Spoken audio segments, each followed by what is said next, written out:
Here is something that should genuinely bother you. The pest control industry in the United States generates $16 billion a year. The average household dealing with bed bugs spends between $300 and $1,500 per exterminator visit, not per infestation. And the chemical treatments those exterminators are spraying right now in homes across every major city in North America are increasingly not working. The bugs have evolved around them.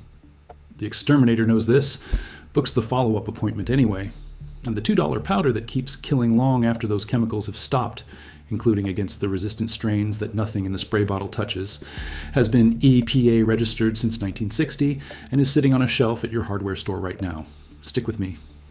Because by the end of this video, you are going to know exactly what bed bugs are, what they are doing to your body while you sleep, why the chemical industry cannot stop the resistant ones, and precisely how to apply the one substance that keeps killing every strain, resistant or not, through a mechanism that biology cannot evolve around, ever.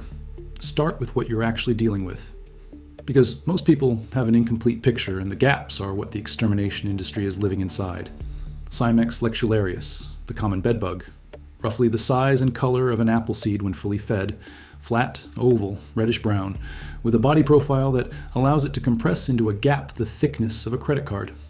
It spends about 90% of its life hiding, not on your mattress surface, inside the seams, inside the box spring frame, inside the joints of the bed frame, behind baseboards, inside electrical outlet covers, behind picture frames, in the spine of a book on your nightstand. It emerges between 2 and 5 in the morning when your carbon dioxide output is highest and your body heat signals a sleeping host. It injects an anesthetic before it bites so you do not wake up, then a vasodilator to keep the blood flowing, feeds for 3 to 12 minutes, returns to its harborage, digests, repeats. One female lays up to 500 eggs in her lifetime. Eggs hatch in 6 to 10 days. By the time most people realize they have bedbugs, the population in a single bedroom is already in the hundreds, and a growing percentage of that population will walk right through whatever the exterminator just sprayed and feel nothing. Here is why the chemicals are failing. And this is the part the industry does not want as a YouTube thumbnail. The primary treatment class used by pest control companies against bedbugs is pyrethroids, synthetic insecticides that disrupt the insect's nervous system. They have been the industry standard for decades. And the problem is that bedbug populations across North America, Europe, and Australia have been developing resistance to pyrethroids since the early 2000s. And the resistance is now widespread. A landmark study in the Journal of Medical Entomology confirmed that resistant strains have genetic mutations in their sodium channels, the exact mechanism pyrethroids target, that prevent the chemical from binding. The bug walks through the spray. Nothing happens. It keeps moving. Some resistant populations have gone further and developed thicker cuticles, the waxy outer layer of their exoskeleton, that physically block insecticide penetration before it ever reaches the nervous system. 2 separate resistance mechanisms, simultaneously. The exterminator sprays, charges $800, books the follow-up. The survivors, the most resistant ones, breed. Every chemical treatment cycle is actively selecting for a stronger population. The pest control industry's own trade publications have been acknowledging this for over a decade, and the industry's response is to add more chemicals, charge more money, and hope you do not read the research. Now here is what the research says about diatomaceous earth, and why it is a completely different conversation. Diatomaceous earth is not a chemical. That is not a technicality. It is the entire reason it keeps working when chemicals stop. 30 million years ago, microscopic single-celled algae called diatoms lived, died, and sank to the bottom of ancient lakes and oceans. Their shells, made of silica, which is natural glass, accumulated in layers thousands of feet deep and compressed over geological time into soft, sedimentary rock. That rock is mined, ground into a fine white powder, and that powder is diatomaceous earth. To your eye and your touch, it is soft, chalky, completely harmless. To a bedbug, it is something else entirely. At the scale an insect experiences, each particle is a jagged, razor-sharp fragment of fossilized glass.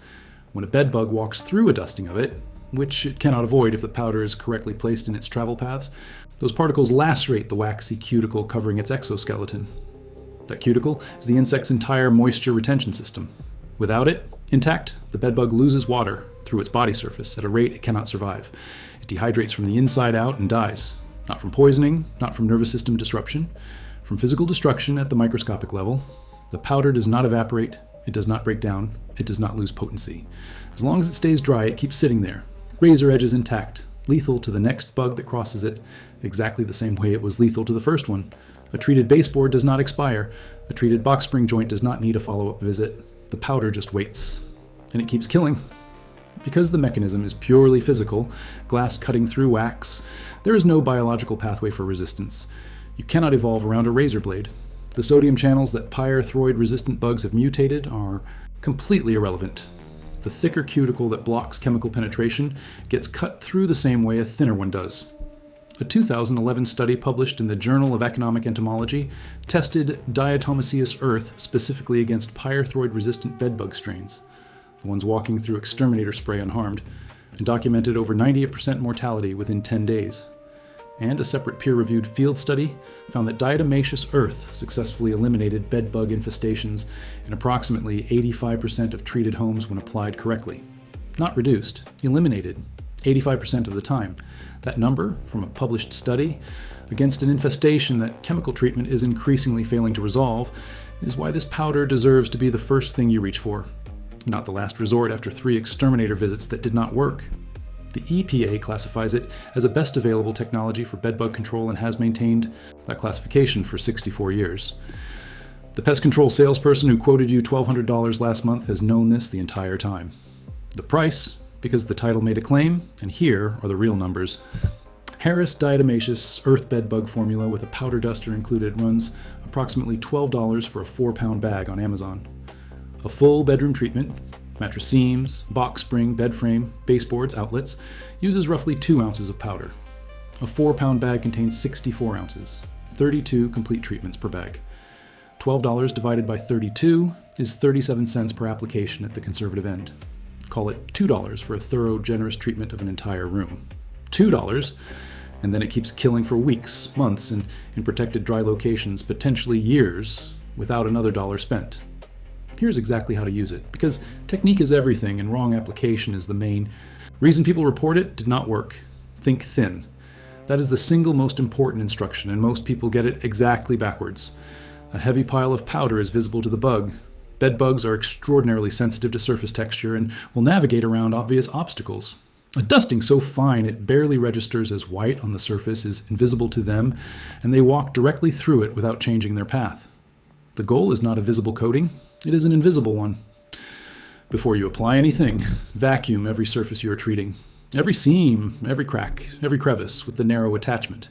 This removes live bugs, eggs, and shed skins before treatment. Empty the canister immediately into a sealed bag and take it outside. Do not skip this step. Apply the powder with a puffer duster into every location where bed bugs travel or hide. Mattress seams.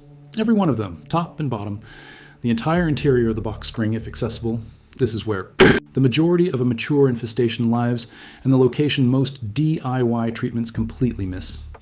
Every joint and crack of the bed frame. The baseboard perimeter of the room within 5 feet of the bed on all sides. Inside electrical outlet covers after removing the faceplate. Behind any wall-mounted items near the bed. Inside nightstand drawers and along the back panel. After treatment, encase the mattress and box spring in bed bug-proof zippered encasements. These trap any remaining bugs inside.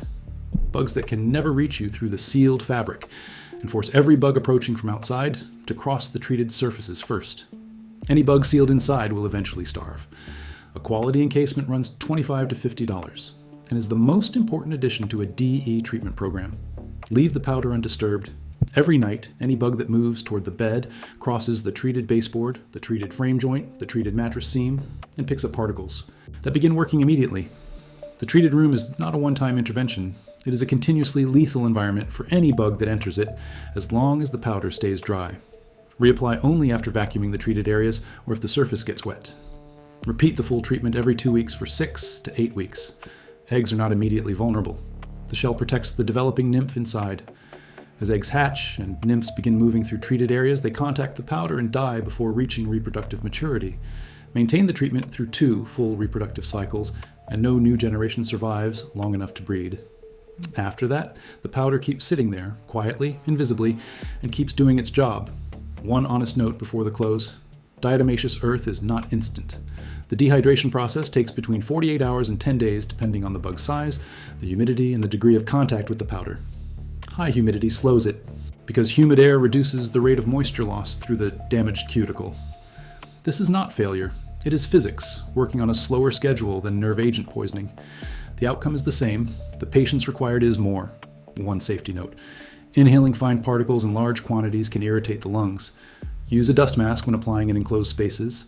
Food-grade diatomaceous earth has no toxicity to mammals.